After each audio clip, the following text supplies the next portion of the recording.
Hey, good morning, everyone. Let me know if you can hear me. Let me know if you can now see me. Wow. Hope you're all doing well. Happy Wednesday. It's October 25th, 2023. Just let me know if there is audio because what is this? That'd be good to have naturally. Before I get this started, start blabbing, you get you get screwed once, and then all of a sudden, you have no faith in the system.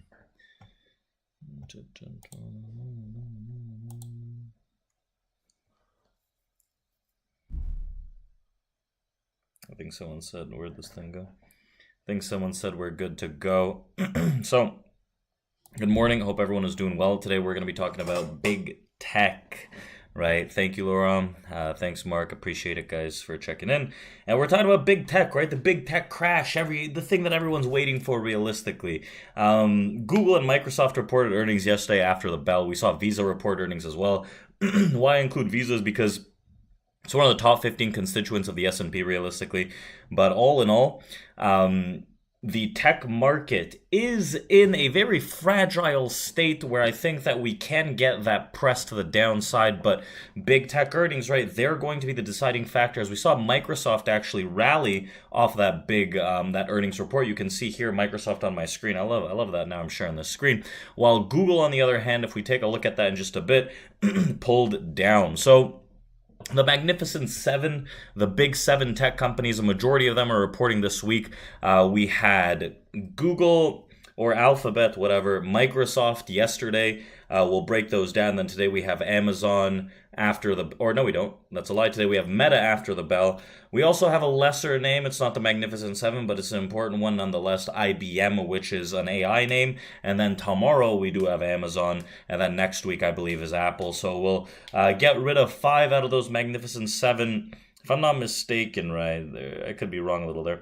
So anyways, the overall market, the S&P is up about like 11% year to date, and a lot of this realistically was due to big tech, right? And we're looking at big tech and earnings to kind of contribute to the next potential move in this market.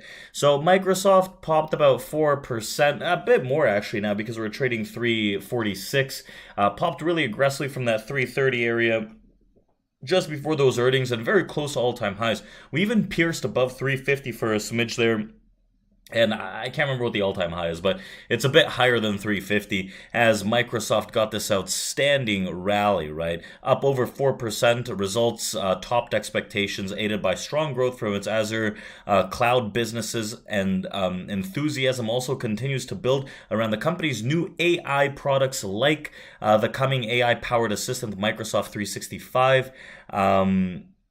Called Copilot, right? Opening the books a bit deeper. So heavy investment in AI was seen in CapEx, which soared 70% year over year to a record of $11.2 billion, while Microsoft's cloud computing services may further benefit from the coming revolution Microsoft in charts. So Microsoft had pretty good forward guidance, right? Forward guidance expectations along with the cloud side doing doing a lot better with good forward guidance, right? And that press in AI. On the other hand, right, Google was the other large player that reported earnings, about 4%, I believe, of the S&P, and Google down 6.5% or so, down to about 130, 131 a share. Despite the company very easily topping earnings expectation and its best revenue in 5 whole quarters. One big area that traders focus on, especially in the wake of Microsoft's earnings, was the expansion of Google's cloud division, right? That was making big headlines, the AI side, whose server powers the firm's AI programs naturally, right? Sales growth there slowed to 22% last quarter, coming below expectations of 26%.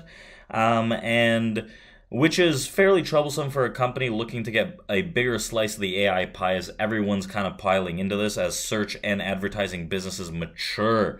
So Fairly solid performance realistically in Google search, in YouTube businesses. They're likely overshadowed by the sharp deceleration in Google's cloud and management guidance for CapEx spending, which put some downside pressure in Google. I don't think this downside lasts too much. Google's up 70% year to date. The Bears look at this 6.5% drop and are like, oh my God, we've won. This is probably going to get picked up fairly soon over the next few weeks on Google, and I bought some more shares into that 131 region last night, actually, when this thing dropped. If it drops a bit more, so be it. But I think that big tech, right, they're going to report fairly good earnings realistically. If they drop 5-10%, great, right? I think that's going to be an amazing opportunity, not only to get that capitulation downside move that a lot of people are waiting for, but also allow for a very reasonable dip buying opportunity, in my opinion. We have Meta today. Today after the bell, the frickin' cash cow, right? It's been sued though by California and more than 24 states, which allege that Instagram and Facebook exploits young people for profit and feeds them addictive content and seeking to maximize financial gains. And Meta has repeatedly misled the public about substantial dangers of its social media platforms, which is based on the lawsuit, right? Those claims. So New York Attorney General Letitia James blamed Meta and other social media firms for children and teenagers suffering from a record level of poor mental health, right? Meta, Snap, TikTok, Google are all facing very similar lawsuits, and hundreds of them. And we saw Google, right? The advertising earnings are usually led by something like Google or Snapchat, which kind of perform poorly, which could contribute to Meta's earnings today after the bell. So we can see what's shaping up here on a day-to-day basis. Meta is down fairly significantly. Let's take a look at what this looks like on a daily chart. Very substantial gap, down about 9 points over here. We've got a gap to fill, baby. Go fill that gap, trade into those mid-120s. You can see where I've set up some of these alerts to beckon me into some long positionings into that 125 and 118.19. I don't know if we get there, but things that I'm looking for here on Googly. I think Googly has pretty good potential. It's one of the main tech names that I was buying into the dip under $100, and I still like it. It's very close to all-time high, so the 6.5% pullback I think is going to be a gift for a lot of people. Now, to wrap this up, let us talk about the ES trade plan for the day. Still today overnight, that low to mid 40 plagues all of these sellers in the S&P 500 futures market, as we've seen just accumulation of volume, delta, order flow just pile in and sustain that area. Realistically, people should look for the bull side as long as we maintain above there, because you've seen the accumulation of a lot of stuck traders, a lot of flow that steps into that region. So I think it's going to be very difficult to be short above that region, right? Short pops that get overextended only, but the real short comes when that mid 40 breaks on the S&P. 42, mid 40s, right? You have to see that downside leg.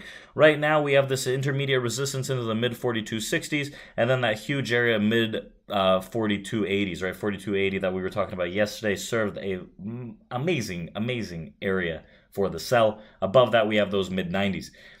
For a real sell, the way I see this week panning out, right, to get that capitulation is we get a pop. We get a pop today. This is what the market would need to see that capitulative move. Overnight, we repaired some auction to the downside here. You can see on this profile a very weak volume from 65-ish down to 40-ish. We repaired that overnight. Very weak volume that we need to repair under 40, right? So to make these bulls happy, to start this Santa Claus rally, this week what we would need to see is a weak bid into a high area that gets slapped down. You get traders trapped at highs. You break the mid 40s, right? You aggressively push another 50, 70 points to the downside. You get people trapped on the short selling into lows, and that's the capitulative move where people buy puts as protection, right? Which they have been doing for 2024. Massive put inflow is coming in, where that protection serves no purpose. They go to zero, and then we start that rally. So today, you have to be very diligent. It's been choppy waters recently. People get massively destroyed in markets like these and environments like these. Make sure that you have very few significant levels and trade just those. So today I've got 3 main levels that I'm going to be looking at, right? And that's going to be the 80, the mid 60s, and the mid 40s, right? Everything in between, those levels in between are intermediate, and we have to really be patient on the movement. With that being said, I'm going to open up our live futures room today. What we're going to be doing is actually doing our second lesson of actually how to actionably use the volume profile for our members, which is part 2 of our futures course. So go check that out in our free Discord, community.tradeproacademy.com. I posted a 3-day free trial to Trade Pro Academy. So come on over, check that out. Let's see what's going on. Let's open up our live trading room. I'll see you guys tomorrow. Happy Wednesday. It's the middle of the week. Don't get too aggressive with this market. There's very limited direction right now, choppy, sloppy. But as long as we maintain 42 to 45, it's going to be hard.